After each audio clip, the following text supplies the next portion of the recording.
In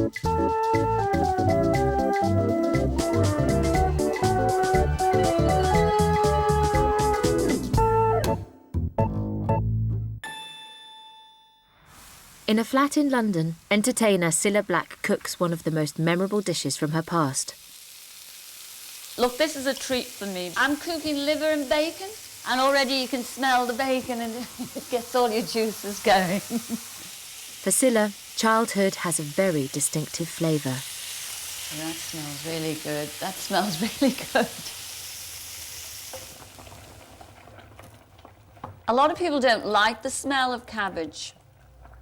I love it. It's just home. You know, Liverpool, home. Me mum and me dad, you know. Everybody should have offal once a week. They really should. It's so full of iron and really so good for you. Look at that. Perfect. Fresh calves liver and bacon. The liver is fabulous. That's really good. During the war, OXO was a mainstay of ration recipes. Adding stock to a dish was a cheap and convenient way to give tasteless stew some zest. We're getting very original meals all of a sudden. Oh, did you notice? Of course, don't I always? Well, it's my new meat cookery book from OXO. I thought I'd try a new recipe. The young Cilla had an OXO recipe of her own. It didn't come from a book. I helped myself to an orange and I helped myself to an OXO cube. I guess I was so eager to eat the orange and the OXO that it all blended into one. And I thought, oh, I like this. And doesn't that look fabulous? And this is and I started eating it.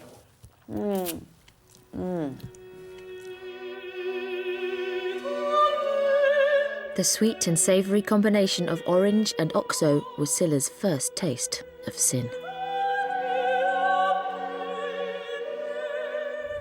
I come home from school one day and went to the larder, found some fruit and the OXO. And I was going through the ritual of rubbing the OXO on the orange juice.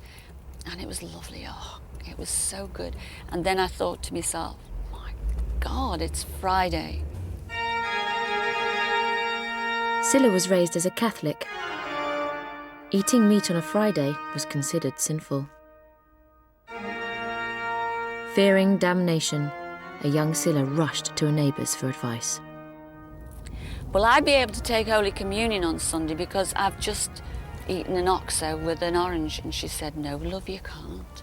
Wrong, illicit, and against the law of God. You have to go straight away to confession and confess. Now, for a child, not yet a teenager, to put a kid through that was actually torture. Bless me, Father, for I have sinned. Father, it's 4 months since I've been at confession. It was bad enough to tell the priest that I'd eaten meat on a Friday, but he asked the fatal question, what did you do when you realised you were eating meat? And I lied. I lied. I said I stopped. I stopped eating the OXO. To actually lie in the confessional box, I don't think, because what's the point in confessional if you're going to lie? So I went back, same priest, and you know what? It was just a simple 10 Hail Marys and twice round the block, and I was absolved.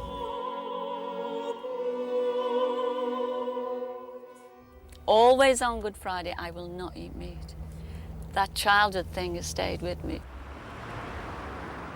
During the war, on days that people were allowed meat, Cilla's mam would queue for offal at her local butcher.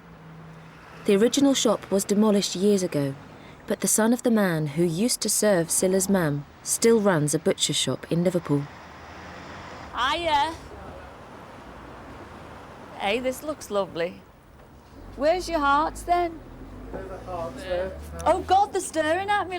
You know, down south when I ask for hearts, they ask me if it's for the dogs. That's fair enough. We saw that. Most of them are here. Well, I'll take a packet of your hearts. And what kind of kidneys are they? Oh, they're lambs. Lamb. They're I'll lambs. take a couple of the lamb's kidneys. don't want that. It's only me that eats them, you know. You can freeze the rest. Thank you very much. I shall enjoy this. In the back office of the butcher's shop, there's a memento from Scylla's past. Took that off there. Somebody painted this building. You're kidding. Oh, that's great. Where's the bus stop where the 27 bus used to stop? It's still there. It's just off the picture. Well then, is the telephone box there? That's right. Well, that's where, when I became #1 with anyone who had an art, Brian Epstein told me to wait outside because we no telephones.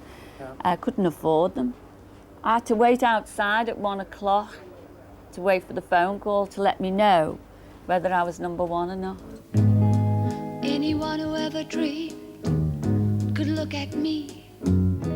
In 1964, Scylla had the biggest selling single ever by a female artist in the history of British pop. It was called Anyone Who Had a Heart.